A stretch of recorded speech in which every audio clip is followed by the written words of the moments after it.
Oh, it is recording. Woo. Let's see here.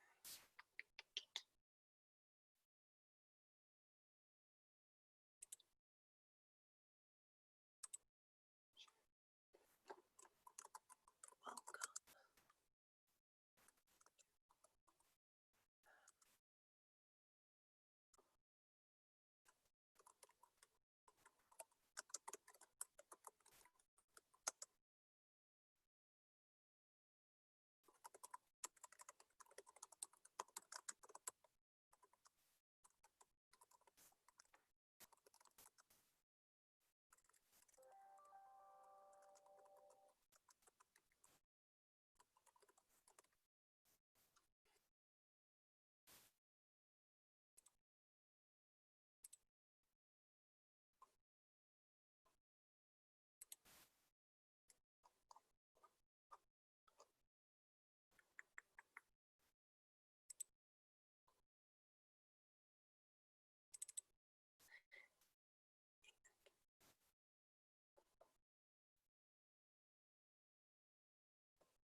Hi, Lori.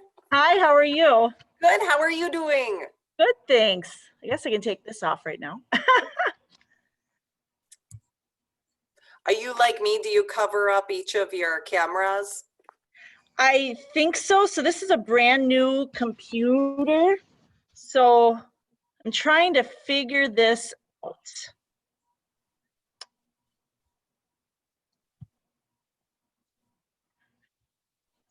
Hi, Melissa. So on the bottom of your screen, Lori, it should say show video, Okay. if that helps. Ah, there you are. Hello. Here I am. You're Lori. I see you on the news all the time. You're so nice. Once in a while. You do a good job. But thank you guys for doing this. We're pretty excited to have this today. Absolutely. Just getting my screen going here. So has it been pretty successful with the other groups? So the Zoom sessions have been pretty quiet, actually, which is a bummer. But what I've been telling hosts and our moderators is that to continue on even if no one shows up, because these are going to be recorded, or they are recorded, which we should actually, Beth, because you're the host, you should be able to pause the recording right now.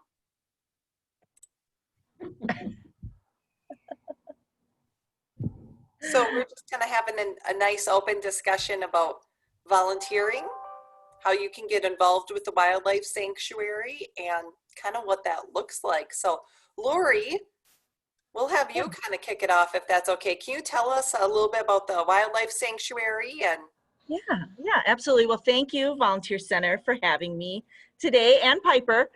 So Piper is along. She's one of our animal ambassador opossums, and she represents the sanctuary wild counterparts, and she's actually one of the many animals that you can help with here at the Wildlife Sanctuary as a volunteer. So the Wildlife Sanctuary was established 84 years ago as a place for people to bring waterfowl that have been shot, and they actually handled more swans than anything. And we had only a couple lagoons. And the story goes that the 5 acres the wildlife sanctuary originally started on was actually going to be used for a golf course. And then environmental leaders came together, including Elda Leopold, and a lot of just local environmentalists said, you know, we really need a place for waterfowl to be cared for. And the wildlife sanctuary then grew from that. So we'll be celebrating 85 years this January. We have about 600 acres of land. Some of it is reclaimed landfill. We have 12 lagoons, most that have been hand dug. We have 3 large buildings, and we have a lot of programs and educational opportunities. But the biggest thing that we do here at the Wildlife Sanctuary is our animal program. So we have 2 different programs. We have our rehab program, which is called RPAWS, and that stands for Rehabilitation Program at the Wildlife Sanctuary. We take in over 6,000 orphaned, injured, and ill animals every year from the public. This can be through animal control, the DNR, just animals that maybe have been found that have been injured. Piper's a really good example. She came through that just a few months ago. Her mom was hit by a car. She was very tiny, just early spring, and she was pretty injured. So she has stayed with us, then could not be released. So she's one of our ambassadors. The other side of our animal care program here at the Wildlife Sanctuary is taking care of our captive animals. So we're a little bit different from zoos, where we have permanently injured animals that can't be released, and they live with us here on site. So it could be educational displays. We have 21 cages of birds of prey. We also have a large mammal area where we have coyote, wolves, otters, bobcats, a cougar, and all of these animals need to be cared for every day, including getting exams, being cleaned, fed. Sometimes they need to get some different toys or enrichment. Sometimes they need special medicine. So we really rely on our volunteers to come out here, whether it's just a few hours a couple times a month, or maybe a lot of hours a few times a week, and they help us care for all of these animals. So the Wildlife Sanctuary is just a pretty amazing place, and definitely community-based, and we definitely appreciate all of our volunteers that help out. I did not realize how many animals come to you every year. That is Yeah, impressive. yeah, So how does that, we're one of the largest in the states to admit animals. wow, Mhm. that's amazing. So right now, volunteering, what does it look like? Has COVID put any different insights on volunteering, any changes? With the pandemic, we did require volunteers to wear masks, and that's more of a city ordinance type of thing, with working with the city of Green Bay.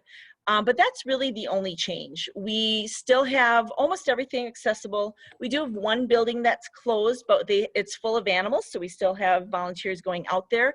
But volunteers can pick the times that they want to come in, can pick the days they want to come in. We're very, very flexible. We have a sign-up system where people can call or email or just stop on in and sign up.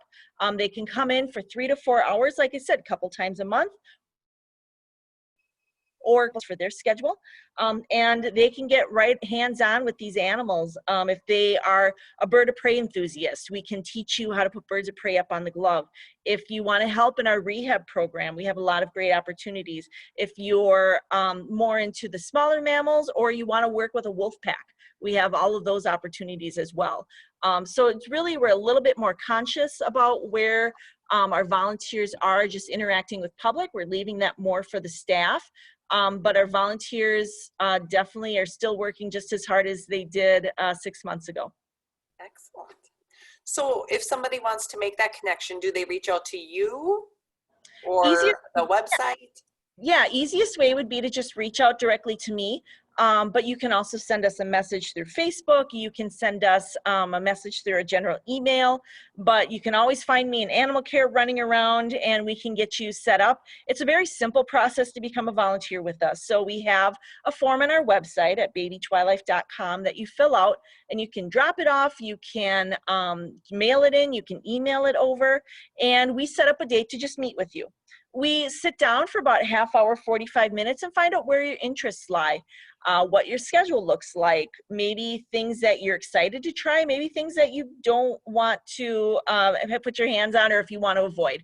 And we find a schedule and a program that works best for you.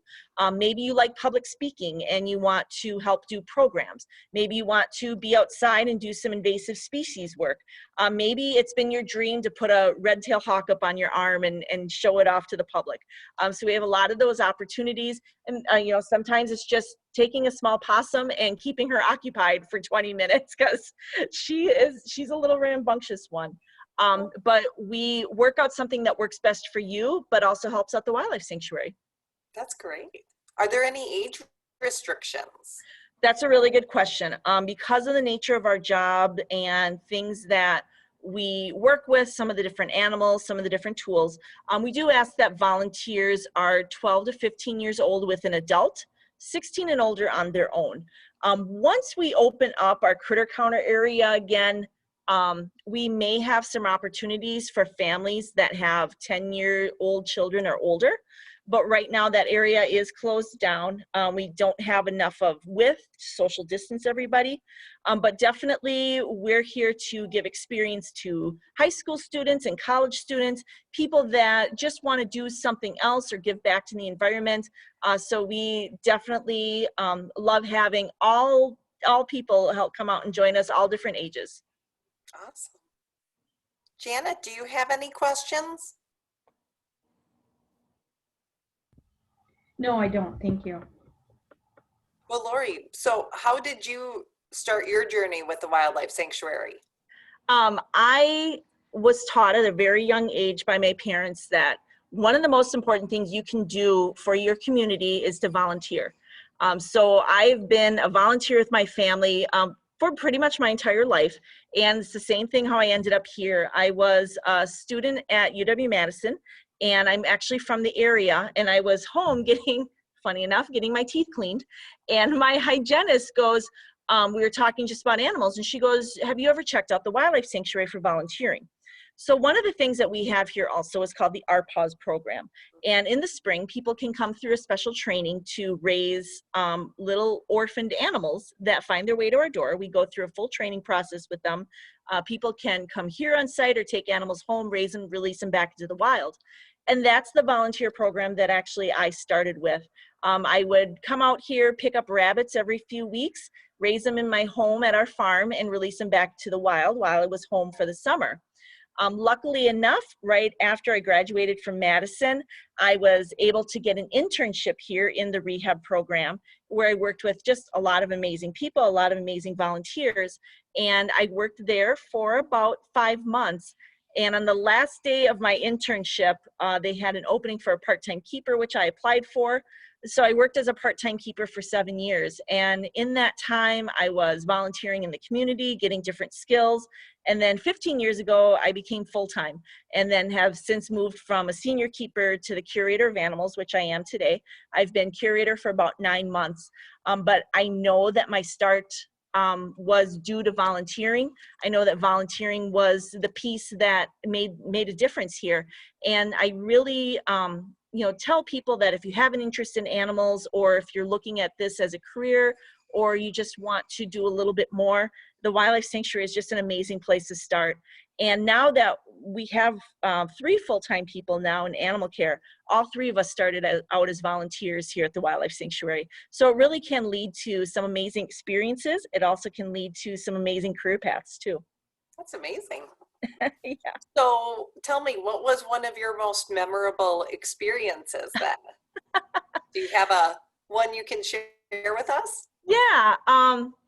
So about 12 years ago, we had gotten a call here at the sanctuary that there were some otters that needed to come in, and they're about a week old.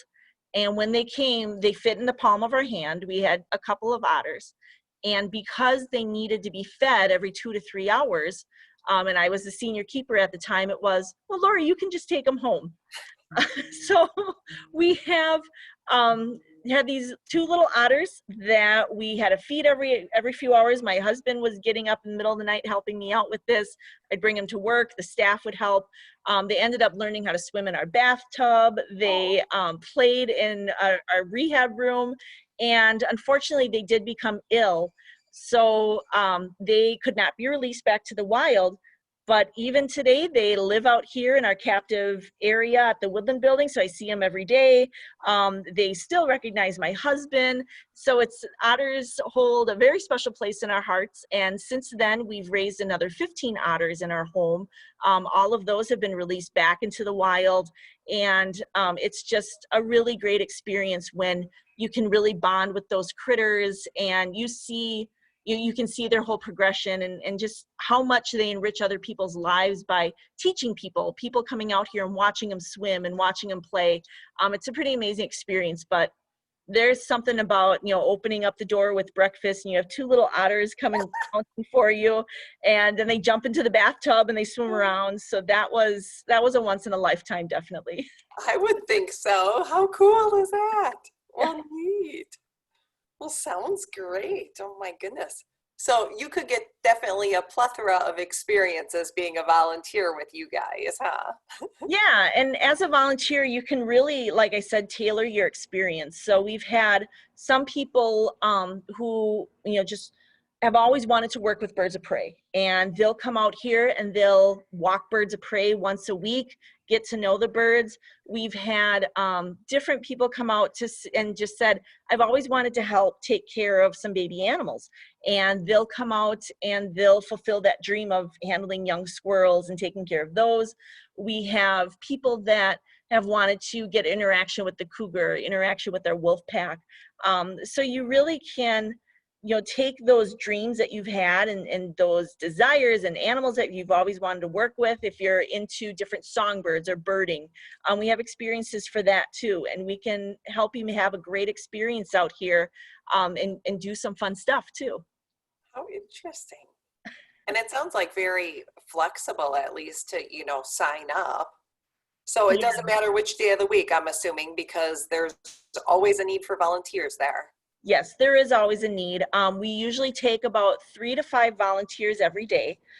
So we have a lot of openings. Weekends, of course, sometimes that just works best for people and we have that open. But if you have a day off on a Friday and you want to come in and prep up some diets to help feed the woodpeckers, you can come in for a few hours and fix that up. If you want to come in and handle the snakes and get some work in with those guys, you can come in and handle our 40-pound boa or our fox snakes, some fun guys there. But we do recognize that people have very busy lives and things are very different, especially nowadays.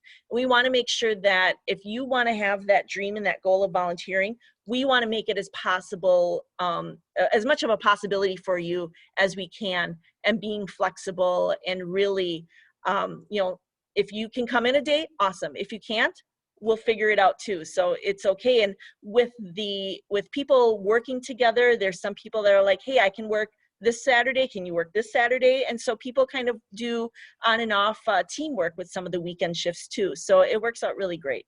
Oh, interesting. Good. Good to know. Those were all of my questions. It really seems pretty slick and easy. It is, there's just always safety things to keep in mind. So wearing closed-toed shoes to work indoor and outdoors. But if it just works out that you want to hang out and do some diet prep, if you want to be very mobile outside, we can definitely find an opportunity for you that works out really well. I never even thought of diet prep. I mean, of course, you have to prep a lot of food every day. Yes, every day. And everybody has very specific diets. And the great thing about our staff, with so many of them coming from a volunteer background here, they know what it's like. So we understand that sometimes it may seem overwhelming to come in. It may seem that there's just so much going on. And our staff is amazing with our volunteers. They work one-on-one with all of our volunteers and make sure you're comfortable. And we go underneath a philosophy when training of watch one, help with one, and do one. And only when you're comfortable with, okay, I see how that animal has been handled and that cage has been cleaned, then we have you go hands-on. So it's not like we're going to take you and put you in a room and say, all right, clean these 10 cages, we're going to go over there.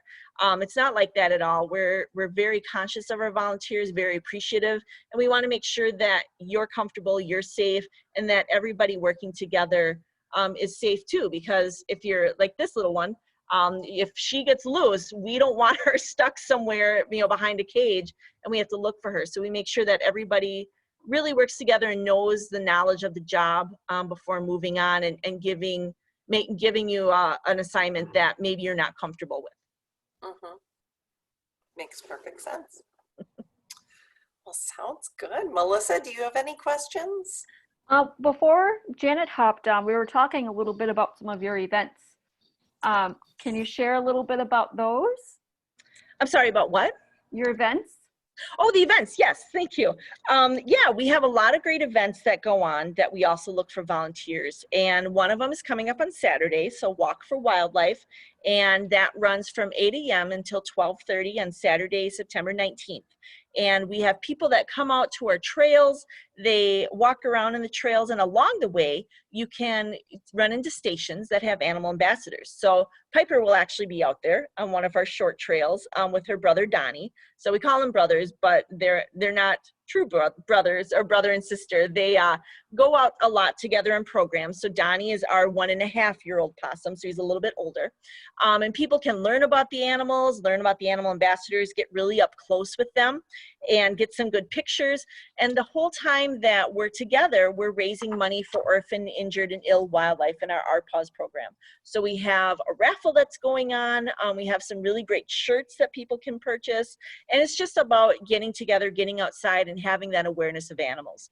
We have a lot of different programs all throughout the year. We also have a Halloween program coming up in October called Friday Night Lights, where people can come and carve pumpkins and go out on a night hike and have a bonfire. And then we also have bird of prey tours, where you can come out in the winter and see some birds of prey up close and learn about all the birds that are captive out in our captive areas. We have some programs called Animal Ambassadors and Awesome Ambassadors, that we have the animals come out on Sundays and people can get up close with them, learn about them. We have talent talks a couple times each month, where again, we have our birds of prey. And we also have a lot of spring and winter events too that we're just working on that calendar for. And of course, just coming out here and feeding the ducks and geese, an 84-year tradition, buying a bag of corn at our observation building, go out and feed the ducks, feed the geese. I know, Beth, we talked about that a little bit before we came on, and it's just a great time to get out there and really interact and be with the animals. And of course, all of this information is on our website and our Facebook page. We actually have a post pinned to the top of our Wildlife Sanctuary Facebook page that lists all the events.